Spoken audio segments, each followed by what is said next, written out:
Good morning, boys and girls.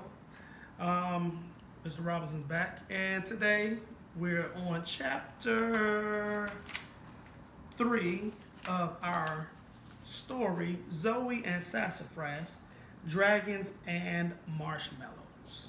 The first chapter was about a bug circus. Then yesterday we talked about the mystery photo. Mystery photo.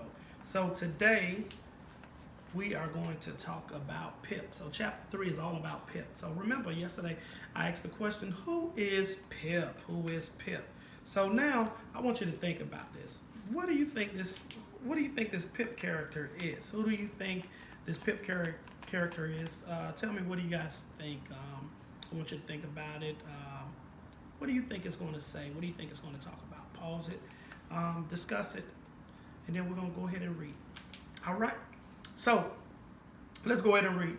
Mom was still frozen in place. She whispered, "I never thought I was so sure I was the only one." She finally snapped out of it and sat down at her desk. "Sorry for acting strange. Come sit, and I'll try to explain." Mom shook her head once more and smiled at me. I sat down slowly. I was super confused. A glowing frog that only my mom could see? My stomach flipped and flopped. I picked up Sassafras and gave him a squeeze. He settled into my lap and purred, which calmed me down a little. I seriously hope that all of this will start making sense soon. Remember how this used to be Grandma and Grandpa's house? I nodded slowly and kept petting Sassafras as my heart thumped loudly. When I was your age, I also spent hours wandering in the forest. One day I was tossing rocks into the stream when I saw something shimmer in the sunlight. The purple frog? I guessed. Mom nodded. His bright purple skin was covered head to toe with neon orange spots. I'd never seen anything like it. I was sure I'd discovered a new species. I nodded again. I love frogs, and I'd never seen a frog that looked like that. The poor thing was crumpled on the ground, barely breathing. I knew it must be very sick or hurt. I had to help it. I carefully scooped it up and held it close. I found an old empty fish tank in our barn and got to work figuring out what was wrong. Books helped a little, but I needed to run some simple experiments too. I used what I learned from the experiments to help the frog recover. Once he had better, I knew I had to return him to the forest. There you go. I reached into his tank and he hopped right into my hand. As I lifted him out, something incredible happened. It was the craziest thing I'd ever seen. I could tell my mom was about to say something big. My mom is a scientist, so she sees crazy things all the time. If this was the craziest thing she'd ever seen, then it must be incredible. I leaned in, scooting so far forward that Sassafras slid to the ground with a whomp. I quickly scooped him back up. What happened? What did you see?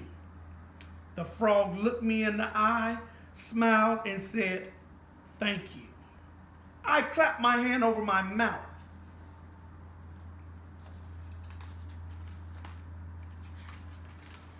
What was going on? Was my mom playing a joke on me? She seemed pretty serious, but a talking frog? Really? It just couldn't be true. I was so shocked, my mom continued. I almost tossed the poor frog into the air. "Whoa," he said. "Steady there, little girl. Don't be afraid. My name is Pip, and I'm so grateful for all of your help." Here, I had to interrupt. "But Mom, this is crazy. Frogs can't talk?" My mom patted my knee. "That's what I thought at first too. But the frog kept on talking. I wasn't dreaming. I wasn't imagining things. There really was a frog named Pip talking to me." My hand shook so much that I sat Pip on a table for his own safety. He told me he'd been out past dark looking for something he dropped during the day. An owl attacked him. He was terrified and hurt, but managed to escape. He didn't remember anything after that until he woke up in our barn. Once I recovered from the shock of it all, Pip told me that there are lots of magical animals in our forest. Humans can't usually see them. He asked if I'd help others like him who were hurt or sick. I agreed, of course. Pip spread the word about me in the barn after he left. And I've been helping the magical animals of our forest ever since. A big smile spread across my face. This was incredible. The only thing I might love more than science is magic.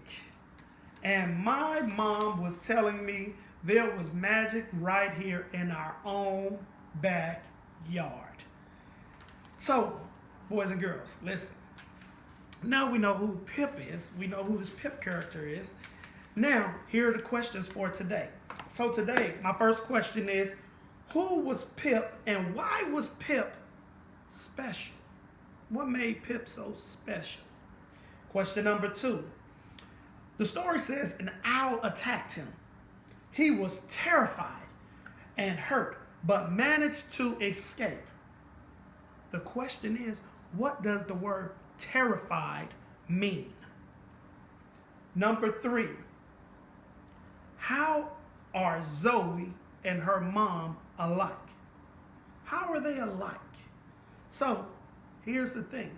Those are our questions for today. Also, if you want to go a little further, is there anyone in your family that you're alike? That you are alike? So, those are our questions for today. Thank you for joining us for our Read Aloud. This is Mr. Robinson signing out. I will see you guys next week. Thank you.